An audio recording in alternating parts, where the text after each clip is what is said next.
தாயோட கண் முன்னாடி தன்னுடைய குழந்தையோட உசுறு போகுதுன்றது வந்து எந்த தாயாலையுமே ஏத்துக்க முடியாது.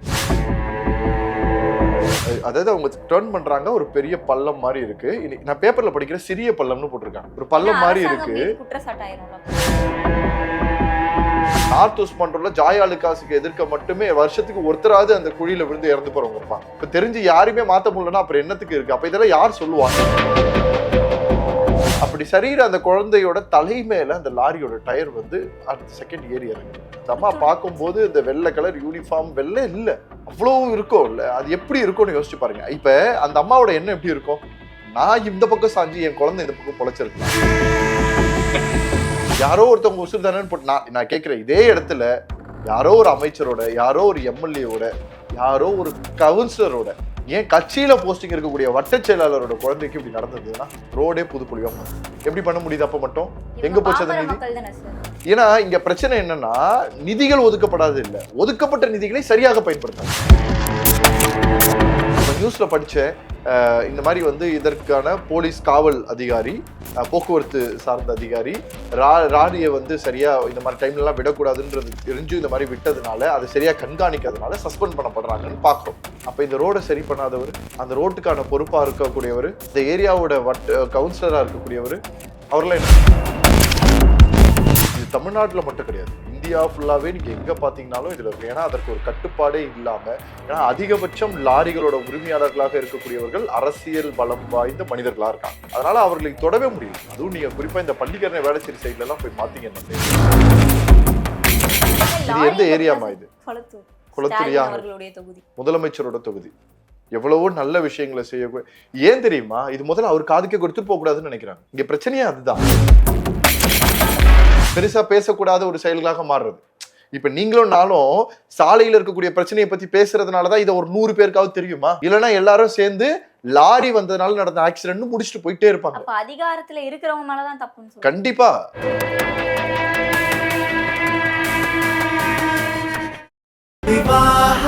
மணப்பெண்ணின் பிரத்யேகமான திருமணம் Vivaha, the Chennai Silks. Periyar Maniammai Institute of Science and Technology, Thanjavur. The world needs you. Powaco 5G, best design, best AI. Think Techno, think Purvika.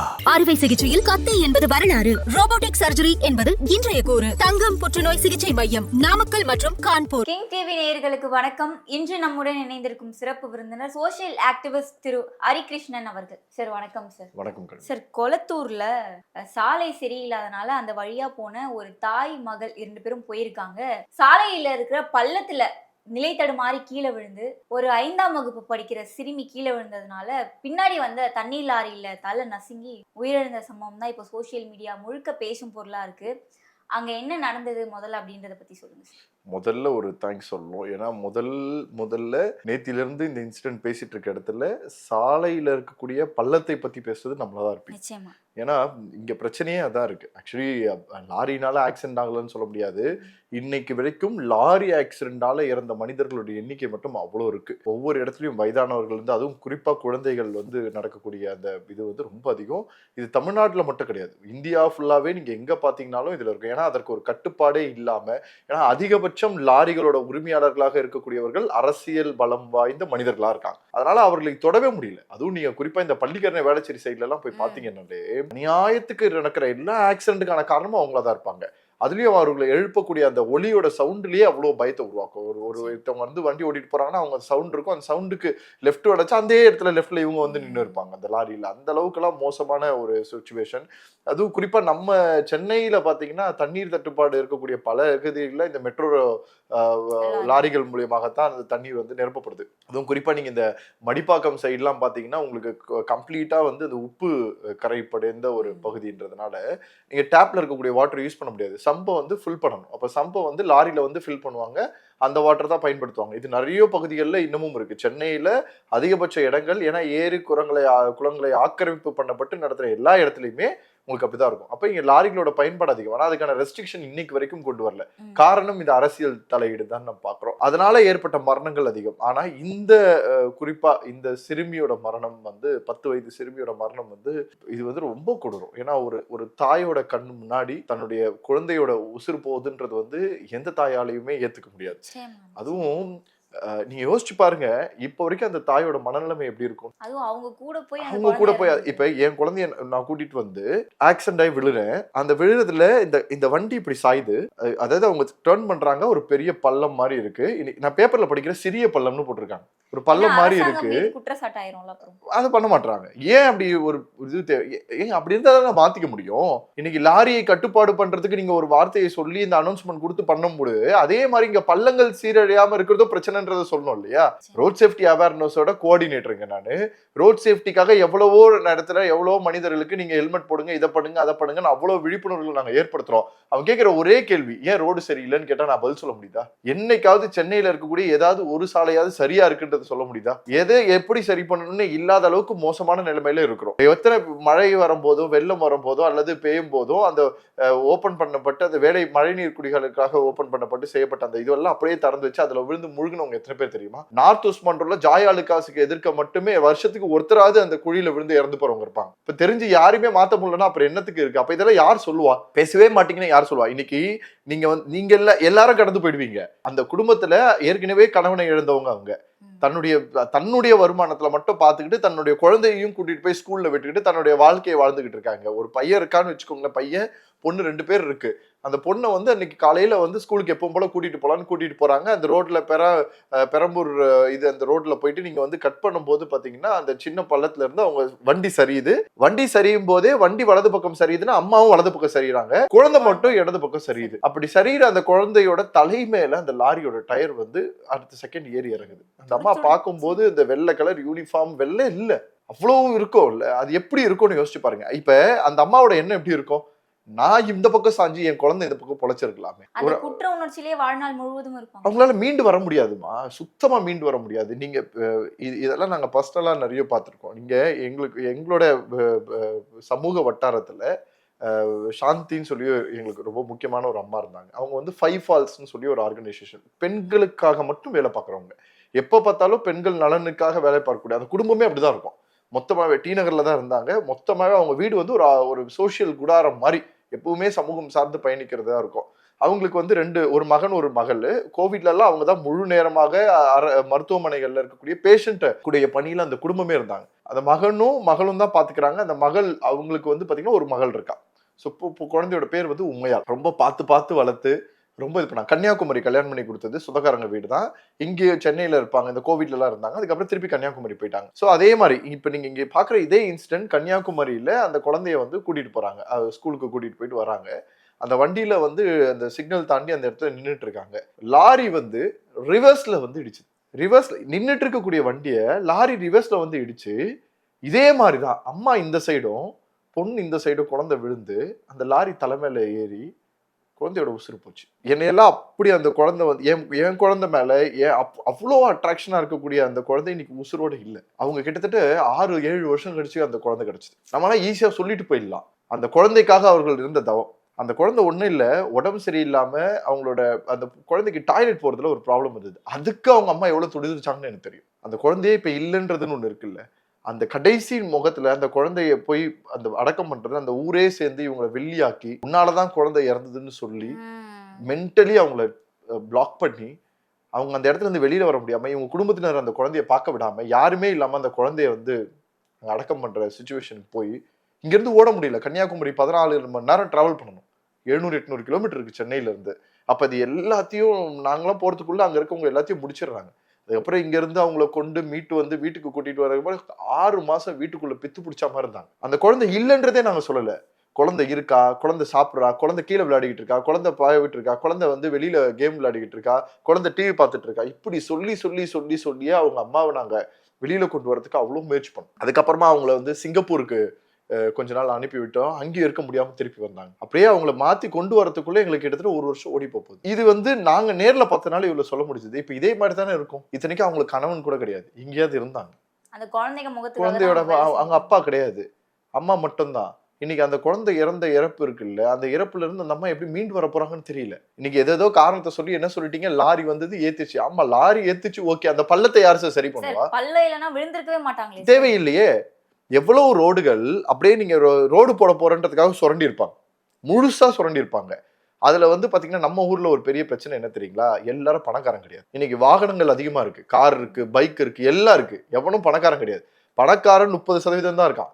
70% தன்னுடைய இருக்கக்கூடிய சின்ன சின்ன இடத்துல சேமிச்சு வாங்கணும்னா இருப்பான். அவனோட கார்லயோ அவனோட பைக்லயோ டயர் போயிடுச்சுன்னா ராயப்பேட்டால போய் செகண்ட் ஹேண்ட்ல 300 ரூபாய்க்கு டயர் வாங்கி போடுவானே தவிர 2000 ரூபாய்க்கு புது டயர் வாங்கி போட மாட்டான். அப்ப இந்த 200 ரூபா 300 ரூபா டயரு எப்பேற்பட்ட ரோடு கண்டிஷன் மோசமாக இருந்தாலும் வலிக்கு விட்டுரும். எல்லாரும் 2000 ரூபாய் வச்சுட்டு சுத்தல பாக்கெட்ல, அவனுக்கு 2000 ரூபாய் பெருசு. அப்ப அந்த மாதிரி ஒரு வாழ்க்கை வாழறோம் தான் 70% இருக்கான். அப்ப நீங்க வந்து ரோட சுரண்டி விட்டுட்டு அந்த ரோட நீங்க என்ன பண்ணிருக்கணும், அடுத்த நாள் ரெடி பண்ணிருக்கணும். நான்லாம் எனக்குலாம் ஞாபகம் இருக்கு, சின்ன வயசுலலாம் நான் வீட்டுல பார்த்தேன்னா ரோடு மோசமா இருக்கும். காலையில எந்திரிச்சு பார்த்தா காலையில எந்திரிச்சு ரோடு போட்டு ரெடி பண்ணி வச்சிருப்பாங்க. நான் ஒரு 15-20 வருஷத்துக்கு முன்னாடி சொல்றேன். இன்னைக்கு அந்த மாதிரிலாம் பார்க்கவே முடியல. ரோடு போடுறாங்கன்னு சொல்லியே பல வருஷம் ஓடிக்கிட்டு இருக்கு. இது வந்து சென்னை மாதிரியான முக்கியமான, நீங்க தமிழ்நாட்டின் முக்கியமான ஒரு மாநகராட்சி. சென்னை மாநகராட்சியில இந்த பிரச்சனை, வெளியிலயும் இந்த பிரச்சனை. எல்லா கவர்மெண்ட் அபிஷியல்ஸோடும் டிராவல் பண்ற எல்லாம் பண்றேன். ஒரு சில விஷயத்த நம்ம கோரிக்கைகளாக தான் வைக்க முடியும், ஒரு சில விஷயத்துக்கு வெளிப்படையா பேசிதான் ஆகணும். ஏன்னா நம் யாரு கூட பயணிச்சாலும் கடைசியில நம்ம நலன் ஃபுல்லாவே பொதுமக்களை சார்ந்தது. நீங்க நல்லா இருக்கணும், நான் நல்லா இருக்கணும், அப்பதான் நீங்க நானும் உட்காந்து பேச முடியும்.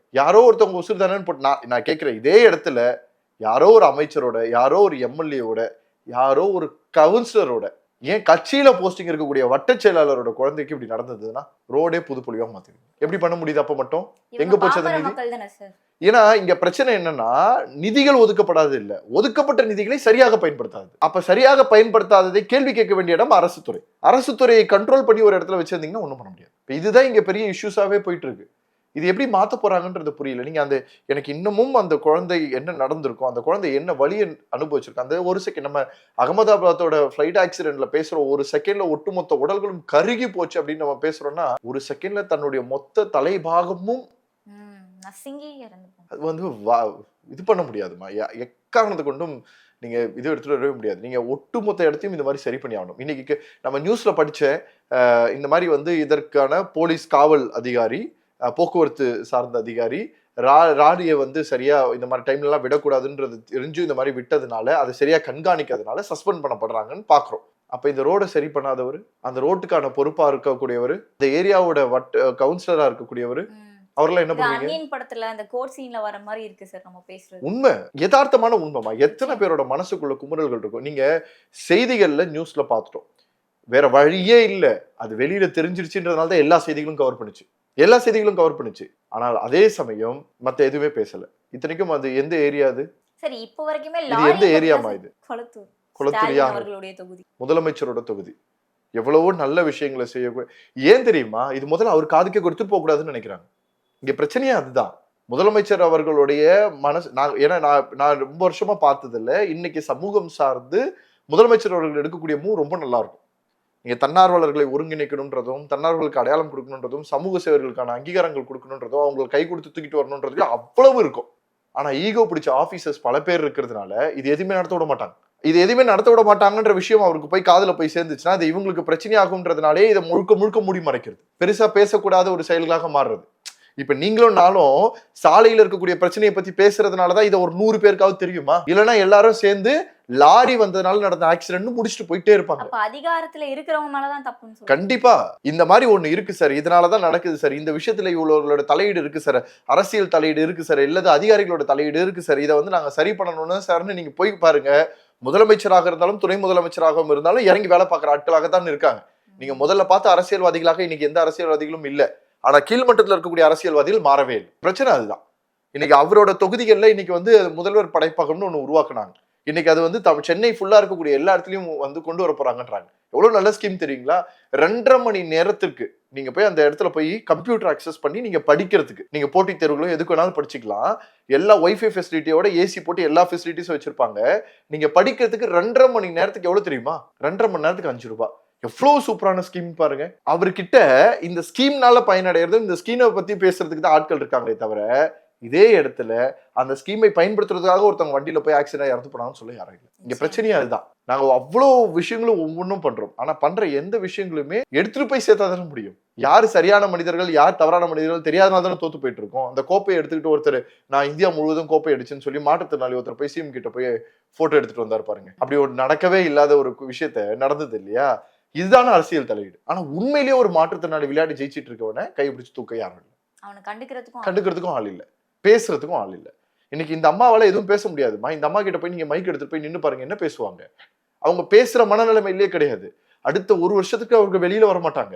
அதனால இந்த கேஸ் ஒன்றும் தெரியாத மாதிரி முடிஞ்சு போயிடும். ஆனா உண்மையிலேயே நியாயம் கிடைக்க வேண்டியது இந்த மாதிரி இருக்கக்கூடிய விஷயங்களை சீர்கை செய்யறது தான்.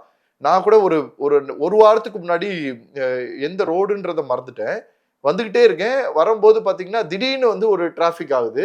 என்ன அது டிராபிக் ஆகுது அப்படின்னு பாக்குற ஒரு போக்குவரத்து காவல்துறை அதிகாரி அவர்கள் என்ன பண்றாருன்னா, நடுவுல ஒரு பள்ளமா இருக்கு. நடுவுல ஆகி இருக்கக்கூடிய அந்த பள்ளத்தை அவர் என்ன பண்றாரு, சுத்தி ஒரு பேரிகேட் மாதிரி வச்சு மூடுறாரு. வரக்கூடிய எந்த மனிதர்களும் வந்து விழுந்துடக்கூடாது. ஏன்னா நீங்க இங்க 2 வீலரோட பிரச்சனை என்ன தெரியுமா, 4 வீலர் கார் வந்து இப்படி போகுதுன்னா இந்த 4 வீலர் காருக்கு பின்னாடி 3 2 வீலர் போக முடியும் இல்லையா? இந்த கார் போகும்போது பள்ளத்துக்கு நடுவுல தான் கார் போகும். அதாவது பள்ளத்துல படாம 2 டயரும் இந்த 2 சைடு போகும். பள்ளம் இருக்குன்னு தெரியாது. இந்த கார் மூவ் ஆனோடனே சென்டர் போல 2 வீலர் அந்த பள்ளத்துக்குள்ள விழுந்துரும். அதை விட்டுருங்க. நம்ம கோட்டுபுரம் இருக்கா, அண்ணா செஞ்சுரி லைப்ரரி, ஒன்னும் இல்லை, எப்பவுமே முதலமைச்சர் போகக்கூடிய அந்த வழிபாதை தான். நீங்க கேன்சர் இன்ஸ்டிடியூட்ல இருந்து கோட்டுபுரம் அண்ணா செஞ்சுரி லைப்ரரி வழியாக வெளியில வரக்கூடியது. நான் அப்படி வர சொல்லுங்க, எத்தனை இடத்துல பள்ளங்கள் வந்து எவ்வளவு மோசமா ஓப்பனா இருக்குன்னு தெரியும். அப்படி என்ன வந்து இது இது எந்த அப்ப எனக்கு என்ன கேள்வினா, இந்த பக்கமா அதிகாரிகளே வர்றது இல்லையா, இந்த பக்கத்துல யாருமே பாக்குறது இல்லையா, அப்புறம் என்னதான் வேலை பாக்குறாங்க?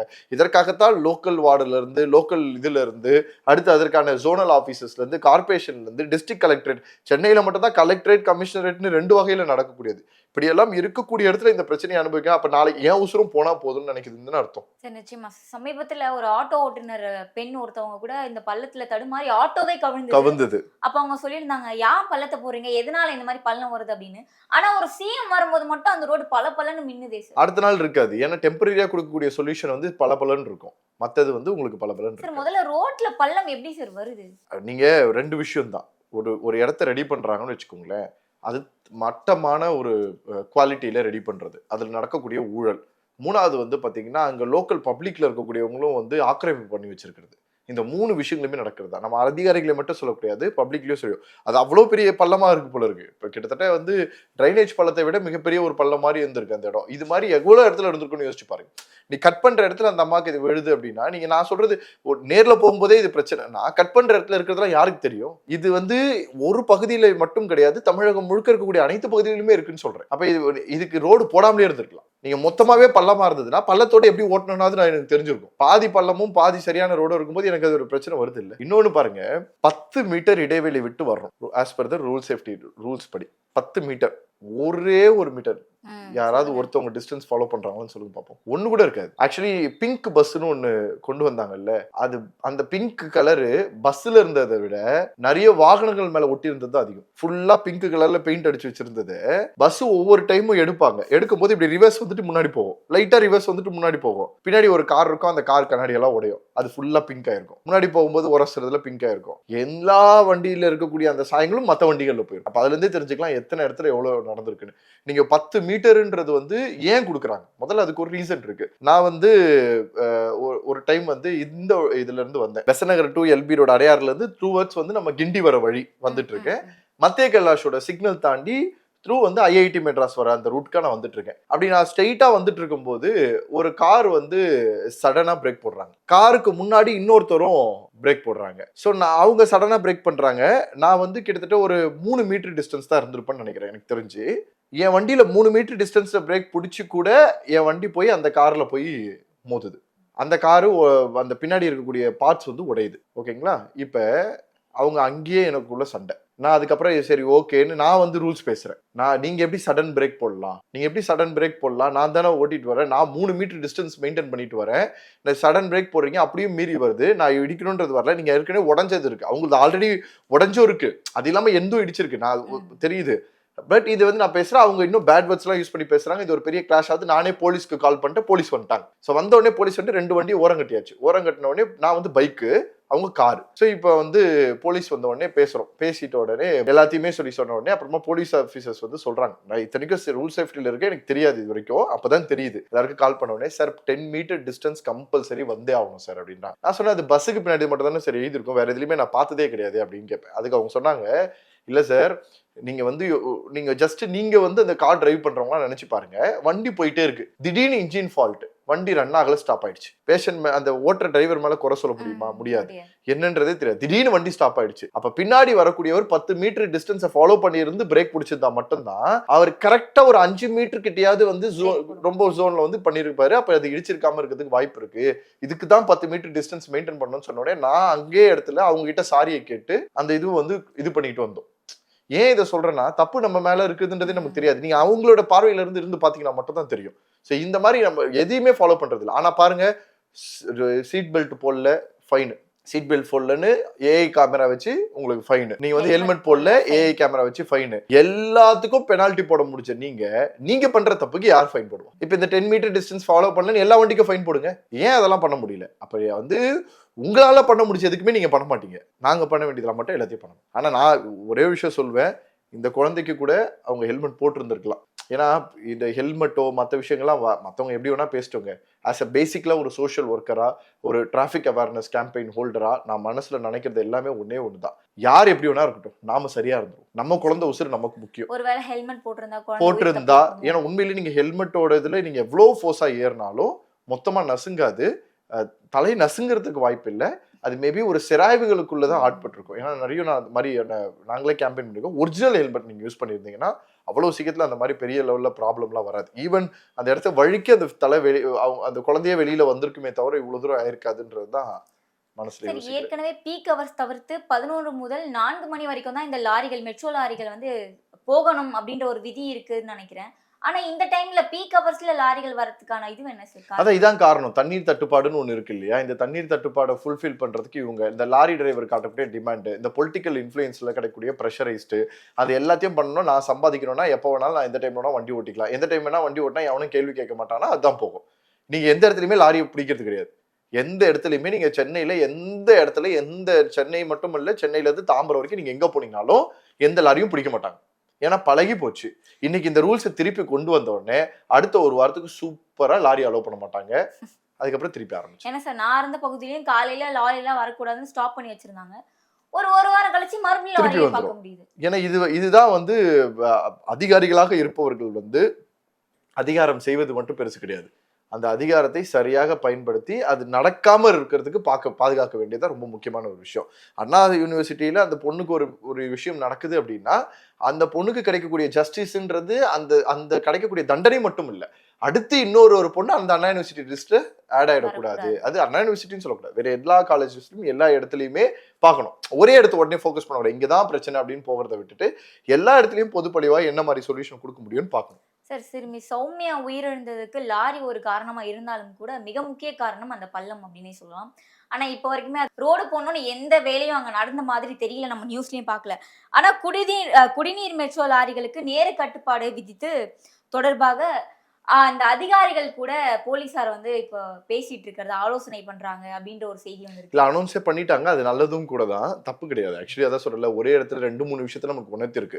ஒரு பக்கம் லாரிகள் பண்ணக்கூடிய அட்டூழியமும் இதுவையும் ஒடுக்கிறதுக்கு ரொம்ப முக்கியமான ஒரு இடம் தேவைப்படுது. ஆனா அதுக்கு இந்த குழந்தையோட உசுறு வந்துதான் பண்ணணுமா அப்படின்றதுதான் மனசுல இருக்கக்கூடிய கேள்வி. ஏன் இவ்வளவு நாளா பார்க்காம இந்த குழந்தை உசுறு போனதுக்கு அப்புறம் நம்ம செய்யறோம். அட்லீஸ்ட் இனிமேலாவது அதை ரொம்ப ஸ்ட்ரிக்டா ஃபாலோ பண்ணாங்கன்னா நல்லா இருக்கும்னு நினைக்கிறேன். அதே சமயம் சாலையில் இருக்கக்கூடிய 2வது 3வது போக்குவரத்து மற்றவங்க எல்லாம் போய் வண்டியை பிடிக்கிறத விட்டுட்டு ஒவ்வொரு இடத்தையும் ரோட்ல இருக்கிறத கிளியர் பண்ணி டிராஃபிக்கை கிளியர் பண்ணி ப்ராப்பராக பண்ணக்கூடிய அந்த வேலையை பார்க்கக்கூடியது.